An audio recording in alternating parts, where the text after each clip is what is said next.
Ang question dapat dito, hindi yung judge. Ang dapat Nabuking ang umano'y malisyosong paggamit ng ChatGPT ng PR. Can you impose upon the next Congress your proceedings? Magandang hapon mga kabisdak, sabay-sabay natin ibaon ang pangarap ni Tambaluslos. Marami po tayong pag-uusapan ngayon ng mga video ngayong hapon dito sa Bisdak Pilipinas. Pero bago po ang lahat, sa mga bagong pasok, baka pwedeng pa-like, pa-share, pa-subscribe. At pindutin nyo po ang inyong notification bell upang lagi po kayong updated sa ating mga video. At maraming salamat sa patuloy na pagsuporta sa Berada Aguila sa DJAR 1026 sa YouTube channel. Tuwing Lunes hanggang Biyernes, alas 2 ng hapon. Sa mga hindi pa po nakadalaw, dalaw naman tayo! At maraming salamat sa patuloy na pagsuporta sa Bisdak Pilipinas. Mainit pa rin po ang usapin patungkol sa impeachment. Maraming nagsiiyakan. Dahil hindi tanggap ang desisyon ng mga senador. At ang gusto kong hinihintay kong umiyak, si Filon ngayon! Taplok mga kababayan ko, tara na, pag-usapan na po natin ang mga issue ngayon sa lipunan. Impeachment complaint ibabaon na ng tuluyan. Attorney Torion sumugod sa korte upang tuluyan ng ibasura ang impeachment laban kay Vice President Inday Sara Duterte. Patay, lalong iiyak si Filon ito. Filon, hindi rin tanggap ang desisyon ng mga 18 senador na ibalik ang naturang complaint sa House of Crocodile Farm. Kaya umiyak din. Certified anti-Duterte talaga itong si Filon. Nakakabudol din, no? Daming subscriber yan ng mga DDS. Ayan, no? Kala natin talagang talagang Duterte. Dilawan rin naman talaga yan, pinklawan noon kaya si Filon. Troll ni Ngagba na booking. Estado ng Bilyonaryo Channel itong troll ni Ngiwiim na nagpapakalat ng mga maling-maling balita laban sa mga Duterte at pumupore naman kay Ngiwiim. Yari ka, Antikler. Paano mo sagutin to, Antikler? No? Antikler, nagpasaring din sa mga senador. Tambaluslos, kabado na ngayon. Pero ngayon ay araw ng kalayaan, June 12. Pero alam po natin, wala ho tayong kalayaan dahil ang soberanya ng Republika ng Pilipinas noong March 11, 2025, sinuko ni Ngiwiim. Trinaydor ang mga bayani, trinaydor ang taong bayan. Bago natin umpisan na ating balitaktakan, pakinggan po muna natin ang pagbati ni Vice President Inday Sara Duterte, soon to be President of the Republic of the Philippines. Pakinggan po natin mga bisdak.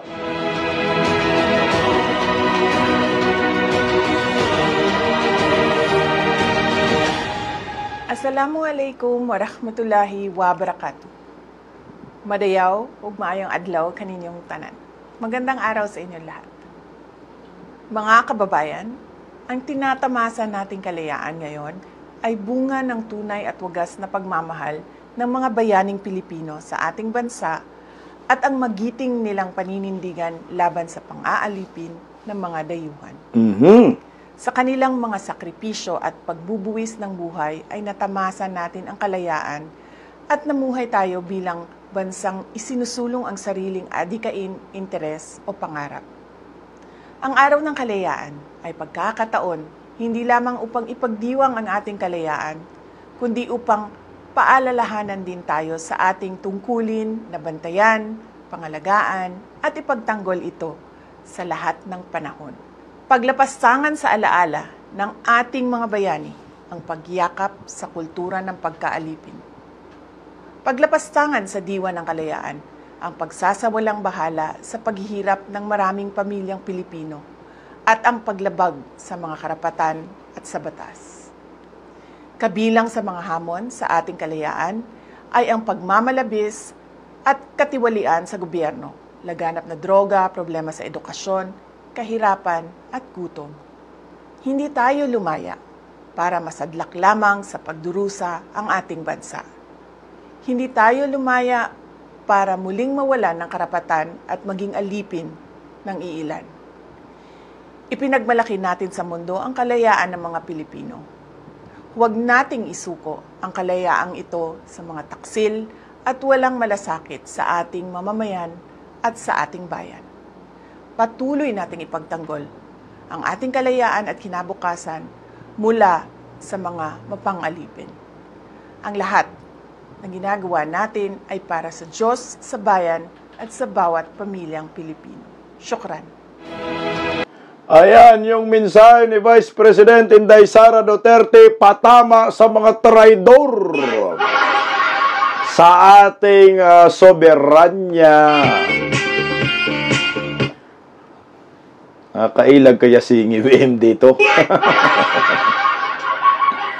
Kaya nga ho, nakakalungkot yung mga bayani natin. Nakikipaglaban. Dami nang nagbuwis ng buhay. Pero ang gobyernong Marcos ay kusang isinuko ang ating soberanya sa mga banyaga. Kaya kung buhay pa yung mga bayani na yan, baka batukan si WM. Independence Day? May kalayaan nga ba tayo ngayon? Iwan ko. Para sa akin ay wala. Opo, dapo po tayo sa tungkol sa impeachment bago sa trolls ni WM. Oh, ito mga kabisdak, talagang umiyak ng tuluyan si Filon kasama yung kanyang partner na si DJ Chacha. Noong binanatan ko po si Filon dahil pro-impeachment, daming nagalit sa akin. No? Daming nagalit sa akin ng mga dilawan. Mga pinklawan. Yung pailan-ilan, may mga DDS na hindi kumbinsido na talagang anti-Duterte si Filon. So, ito. Dagdagan pa po natin. Hubaran pa po natin ang tunay na kulay ni Filon. Hindi niya matanggap-tanggap ang desisyon ng 18 senador na ipinabalik po ang impeachment sa Kongreso dahil may problema pagdating sa legalidad. Ngayon ho, putak ng putak, hindi niya matanggap. Kasama ni Senator Hontiveros, Leila de Lima, umiyak din at kasama ni Coco Pimentel. Siyempre kasama ang mga bubonistang tanganista ni loyalista ni Ngagba. Na piso na lang ang dangal. Ano plong i-award talaga? Ito, umpisahan na natin yung pag-iyak ni Filon noon. Maraming bilib dito, pero animal, ang kulay talaga lumabas, no? Kulay dilaw. Ito. Kailan lamang nagsisimula yung pong pagbibilang mo sa impeachment complaint? Kapag itong impeachment complaint ay tinanggap na po ng Kamara at naisama sa order of business. Yan po sinasabi. Kapag ganon, yun na ang count nun. Kumbaga, inaksyonan na po ng Kamara. Doon naman kung may question na sinasabi na hindi, meron ka lamang ganito karaming araw eh. Dapat within 10 days umaksyon ka dito. Yun ang kanilang mga debate. Pero yun nga po yun, meron na po ditong naging desisyon. At sinasabi nga, nagsisimula lamang yan kapag po naisama na ito sa order of business at inuha na po ng Committee on Justice yung naturang impeachment complaint. Be that as it may, Madam Chair, yung question na yan, pero yun nga po, no? Ang question dapat dito, hindi yung judge. Ang dapat question nga po dito ay yung pong respondent. Yung po sinasabi din po nila Senator Hontiveros. Shumenat. Kung tingin po ninyo, tangingot! Didi Chacha, iyak ka rin ha. Sige nga, talaga, may mga ganito pong mga pagkukulang dito o paglabag, Mm. ba't ikaw ang may question? Di ba? Alam mo, Manong Ted, kinakalawang na yung utak mo. No? Ikaw naman talaga, hindi ko maintindihan bakit nagkaganyan ka. Magkano kaya binigay ni Lisa Tanas o Ritambalusos dito kay Manong Ted? Iba talagang tono niya eh. Yabag na. Wala na sa tono itong reporter na ito. Daming humanga eh. Alam niyo po, Manong Ted, no? Yung ginawa kasi ng senador para tanungin yung legalidad, tanungin kung dumaan sa due process, normal ho yun. Kasi sila po ay impeachment court at impeachment judge. Nung nag-convene po sila, kasalanan din po yan kasalanan po din yan ni Hontiveros at Coco Pimentel. Kasi nga, itong si Senator Ronald Bato de la Rosa, kasama ang Team Duterte, ayaw naman talaga nila muna mag-convene bilang isang impeachment court at bilang isang impeachment judge. Kaso ang problema, pinipilit ni Hontiveros, pinipilit ni Coco Pimentel na manunumpa, mag-take oath sila. Ayaw nga mangyari muna yan ni Bato. Kasi may concern. Merong legalidad na tinatanong si Bato dyan. Yung 1-year roll ban na nilabag ng mga kongresista. Ang problema, pinilit So ngayon, nanunumpa sila, nag-take out sila, so nagiging impeachment judge sila.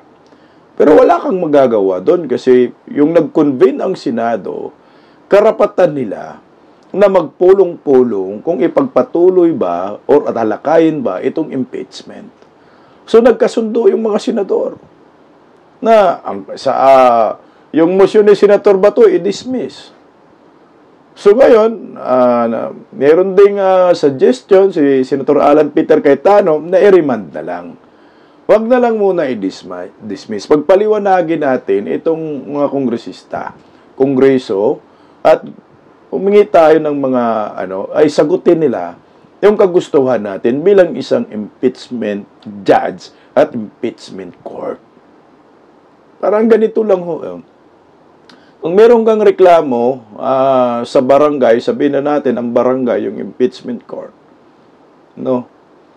Yung reklamo doon, pagdating sa barangay, nagsumiti ka, ngayon, pagtingin ng barangay, may problema yung reklamo mo, pinapabalik sa sekretary. Yung reklamo mo sa'yo. Ayusin mo yung reklamo mo bago natin talakayin. Ganun lang po yun, Manong Ted. Hindi mo masisisi ang mga judges, mga senator. Ginampanan lang nila trabaho nila. Hindi naman hindi naman parang nag-aabogado itong mga senador kay Vice President Inday Sara.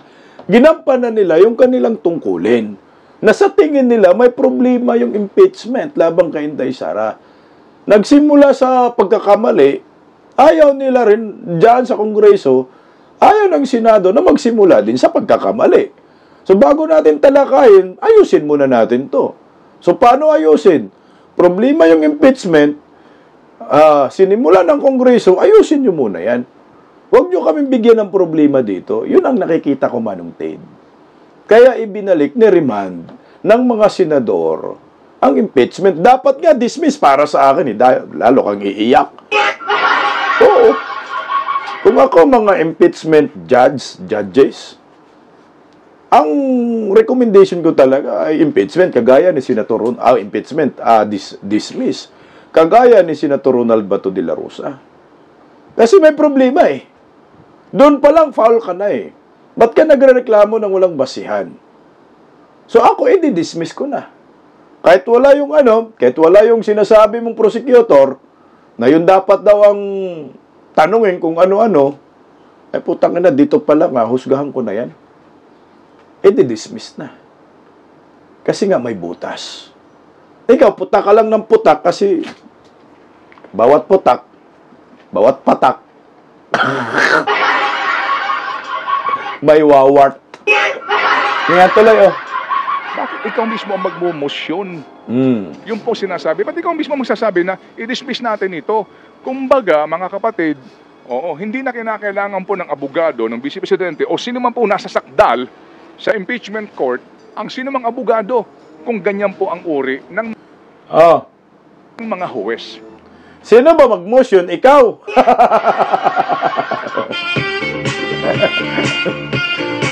Trabaho yan ng mga senator bilang isang impeachment court na himay-himayin ang naturang complaint. Yan ang nakita nila eh. Siyempre magmumosyon sila. Wala silang pakialam dito sa mga kongresista. Kasi nga, hindi man sakop ni Tambaluslos ang Senado, may kanya-kanya silang tungkulin.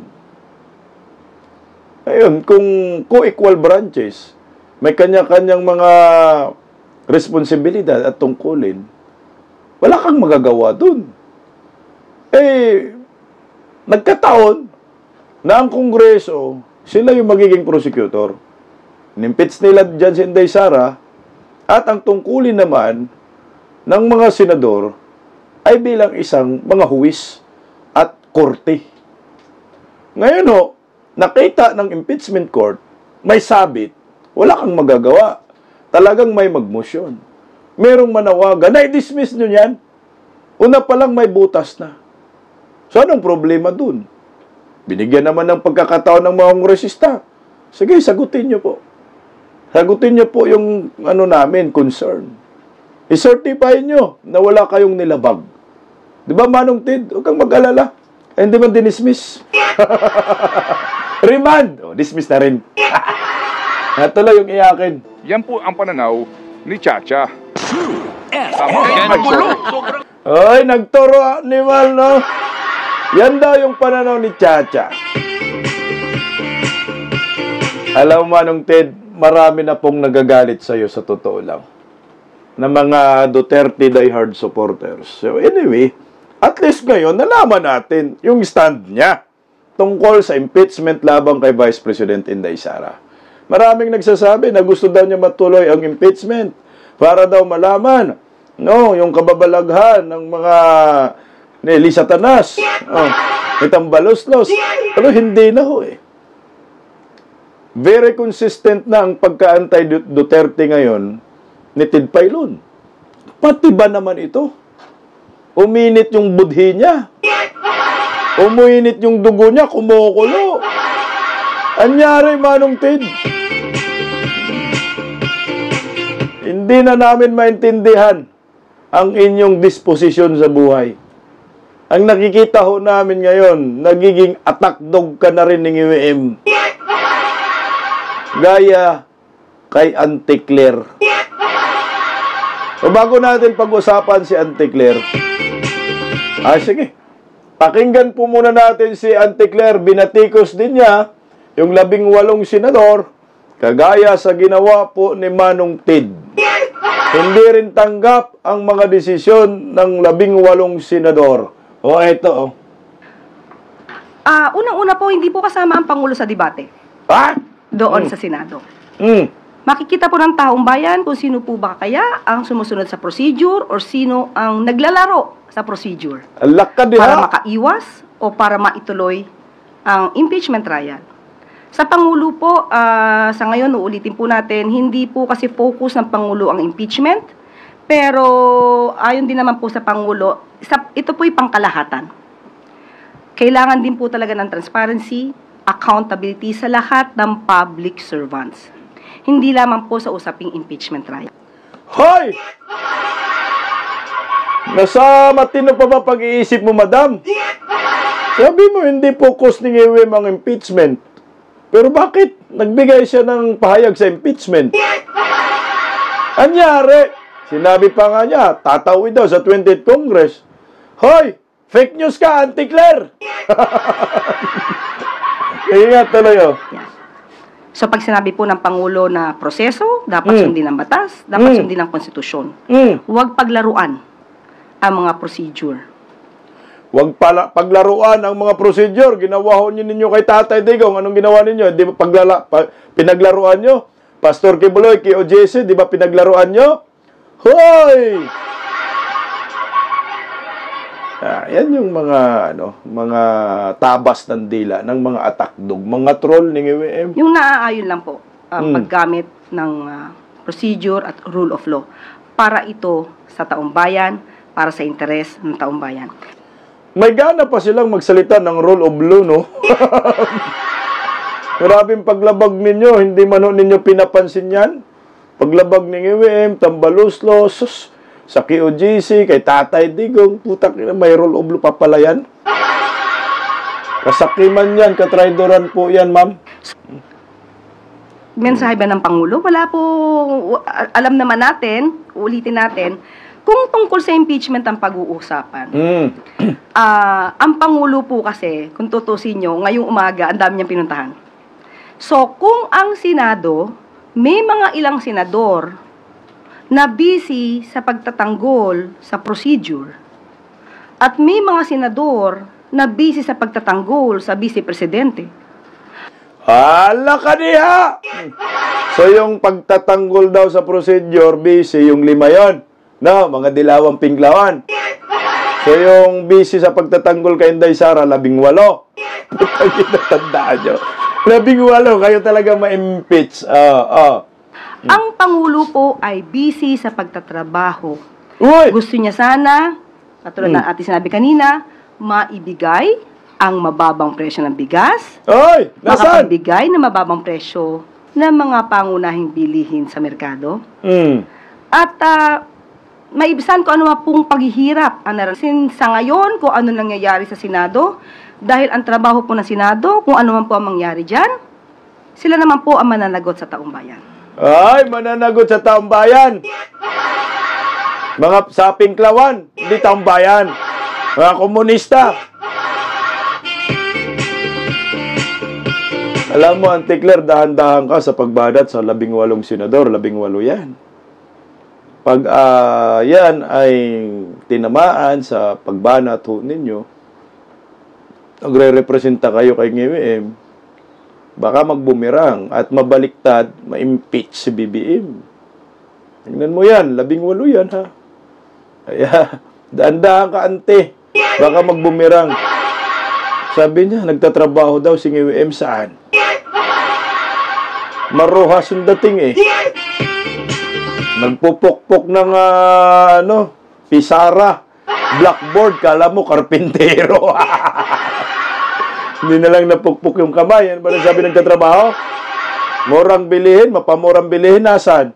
Ang mahal ng tiklir, eh. Ginto. Sabi niya nagtatrabaho? Yan ang nagtatrabaho, oh. Ayan na, si IWM. Nagtatrabaho nga. Nagsulat sa pisara. Anong sinulat niya dyan? Welcome? Uy! Kawawa yung mga bata na nanonood. Huwag mong turuan, nakakatanim lang, harvest agad. Anong sinusulat niya ni Budoy dyan? Oh, sulat sa blackboard. Pagkatapos, nagpirma. Nalaglag pa yung job. Tinalakpakan pa. Gagi, oh. Binato yung job. Animala. Binato yung joke, ha? Yan ang tinglar namin nagtatrabaho. Putang nagtatrabaho. Umikot sa classroom, oh. Nagsulat, nagpirma, pinirmahan dyan sa pisara. Pipirma ka dyan, nabubura naman yan.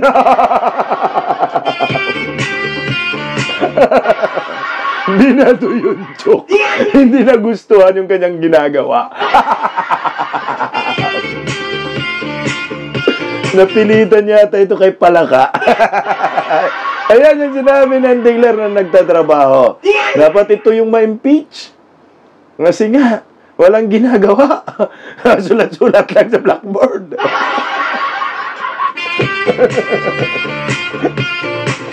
Animal, oh. Ito mga kababayan ko. Lalong, si ano muna, yung trolls muna ng IWM, maganda kag-usapan. Tang-inumin. Nagsulat sa blackboard, pinirmahan, nalaglag yung joke, itinapon na harapan. Nagdabog. Ito mga kababayan ko, bistado si Ngiwem dito. Bistado, Anticlear. Ang kakampi mo, bistado na ang troll ni Ngagba. Nabuking ang umano'y malisyosong paggamit ng ChatGPT ng PR firm ng anak ni ultra-bilyonaryo Yossi Tanco. Ang goal, siraan daw si VP Sara noong Tingnan eleksyon. mo. Yan ang agenda report ng ating Mojo, Joan Manalo. Banned na ng OpenAI ang Philippine ChatGPT accounts na napapabalitang ginagamit ang platform para mag-generate ng social media comments na pumupuri kay President Bongbong Marcos at tumutuligsa naman kay Vice President Sara Duterte. Ayan na, Ngiwem. Sa report ng OpenAI na may pamagat na disrupting malicious uses of AI, sinabi nito na may ChatGPT accounts na ginagamit ang kanilang AI platform para gumawa ng English at Taglish comments in bulk volumes. Intindi Ang mga nasabing comment, posted daw on TikTok and Facebook at nakapokus umano sa mga politikal at current events sa bansa, partikular na sa hawaan ng Duterte at Marcos camps. Ayan na. Revelasyon din ng OpenAI, konektado ang aktibidad na ito sa Common Sense, na isang commercial marketing company sa bansa na nakabase sa Makati City. Nako, yari Ang founder na. at tumatayong CEO at president ng kumpanya, ang bilyonaryo na si Joseph Agustin Tanco o mas kilala bilang Jager Tanco. Kilala rin si Tanco bilang pinakabatang board member ng Philippines First Insurance bigatin yung troll Company nito. Incorporated. Naupo siya noong 2016. Siya rin ang president Malaking at CEO pera ng to. Maestro Holdings, Philippine Life Financial Assurance Corporation at PhilCare. Kasalukuyan din siyang kasapi ng Board of Directors ng STI Education System Holdings Board of Directors bilang pa sa Vice STI. President for Investor Relations. Ulat ng OpenAI, ginamit umano ng theater actor o ang mga nasa likod ng comments ang ChatGPT para i-analyze ang social media post tungkol sa political events sa bansa, lalo na tungkol kay PBBM. Ginamit din nila ito para mag-suggest ng appropriate themes bilang reply sa mga nasabing post. Sunod naman nilang ginamit ang AI platform para mag-generate ng maiikling comment na kadalasang may 10 words na haba na naaayon sa proposed themes. ChatGPT din ang naging instrumento para makapag-generate ang theater actor ng PR pitches at statistical analysis na naging daan para mabuo ang 5 TikTok channel na pinopromote daw ang Pangulong Marcos. Tinawag ng OpenAI ang operasyon na ito bilang Operation High Five. Nagsimula raw mag-post ang 5 TikTok account na ito nitong mid-February. Sa Facebook naman, ang mga comment na mula sa nasabing operasyon ay madalas nakikita sa mga post at report ng iba't ibang news outlet. Posted din daw ito sa mga kagagawa lamang na Facebook account at madalas ay wala pang online friends. Ilan sa mga komento, patama o parinig kay VP Sara. Maraming Dahil ganyan. dito, mas umiigting pa raw ang tensyon sa pagitan ng dalawang kampo. Wala pang komento o reaksyon ang Common Sense tungkol sa report ng OpenAI na unang nilabas noong June 5. Para sa agenda, Joan Manalo. Ayan po mga kabisdak. Ayan o yung trolls ni Ngiwem. Diyos ko. Grabe no. Pinunduhan talaga tong pag-atake kay Vice President Inday Sara. Dalawa yung tungkulin nila eh. Atakihin si Inday, ipopromote si Ngiwem. Ganun. Yan sa mga comment section natin, halos pare-pareho yung kanilang komento. Yung mga word na few na, sila pala nang galing sa kanila yan. Tambalustay, galing sa kanila yan. Inday Lustay, galing sa kanila. Itong mga to, dapat ito yung pinapatawag ng mga kongresista. Paano ipapatawag? Pro-Marcos yan eh. Anti-Duterte. Gen sa kanila. At ang totoo naman talaga na may trolls, itong si Ngiwem, Hida Junior. Pakinggan natin yung video. Oh. Sabi ko, the only option that we have is social media. Kaya June kami nag-concentrate. Kaya nag-hire ako ng libo-libo na troll army. Libo-libo ha? Ipapakilala ko sa inyo ang ating troll army. Can you please show yourselves? Emerald, Franz, Gerald, tatlo yung troll army natin. Tatlo yung troll army mo, yung isa na booking na. Ayan oh. Kung sino man dapat ngayon ang unang ipakulong sa mga troll army na yan, walang iba singiwim kasama ho ito. Yan ay bistado po sila sa Bilyonaryo Channel.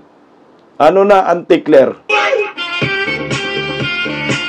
Si Pylon kaya kasama rin sa mga troll? Tanong lang ha. Kasi ito nahuli na eh. Malalaman mo naman yung mga troll kasi attack ng attack sa mga Duterte. Promote ng promote sa mga Marcoses. Ngayon, nakikita mo si Pylon. Iba na yung tuno. So, kakampi kaya nila ito? At ang pinakamalaking tanong ito, magkano yung kanilang kontrata? Para lang manira sa mga Duterte at i-promote si NGWM. At saan galing ang pundo na ito? Galing na naman sa kaban ng bayan? Kaya dapat mga kababayan ko ay matigil na po itong kawalang hiyaan ni Tambaloslos. Dahil kabado na rin po ito si Tamba. Pakinggan natin, oh. Today, I rise, not in defiance, but with resolve, guided by duty, grounded in principle. The decision of the Senate, sitting as an impeachment court, to return the articles of impeachment is deeply concerning. These articles were transmitted by the chamber in accordance with... Doon na lang tayo, deeply concerning. No? Yung pagbalik umano ng article of impeachment sa House of Crocodile Farm. Tanga na, buhayang-buhaya, no? Kabado na si Tambaloslos dito.